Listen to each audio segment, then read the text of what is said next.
Hello and welcome to Sandwiches of History. Today from 1912's Mrs. Rorer Sandwiches, we're going to be making white bread. Yes, that's right. Been wanting to make bread for a while and I figured, you know what? We got a recipe from 1912. I can make white sandwich bread from that.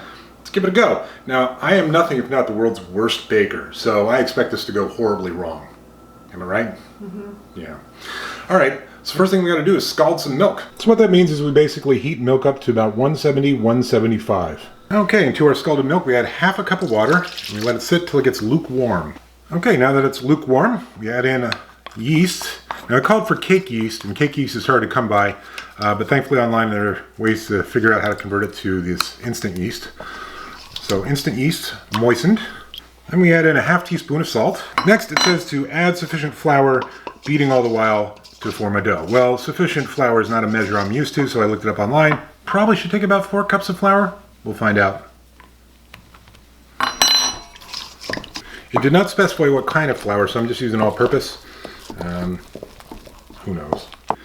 Next, we're to knead it until it becomes soft and elastic, free from stickiness. And we let this sit in a greased bowl for 3 hours and uncover it with a damp cloth so it doesn't dry out. Well, 3 hours later, and look at that. It rose up a lot. So now I need to punch down, knead it for 5 minutes, and put it in a loaf pan and let it rise again. Okay, I kneaded it for 5 minutes. You put it in a greased loaf pan, and it says to set aside until very light, whatever that means. Okay, it looks light. It says to cut it with a knife, and then brush it with water.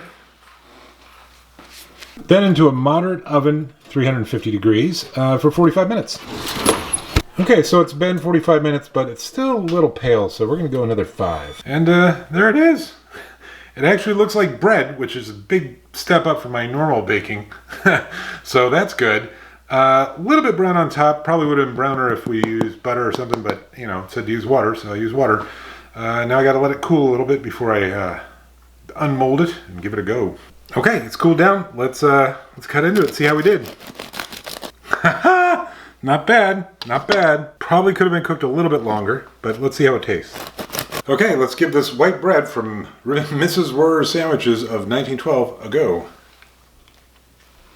It's good, and it's not a brick. Definitely could have let it go a little bit longer in the oven, but I think this will be good. I'll be using this on Sandwiches of History for the rest of the week, or however long this much lasts. See you next time.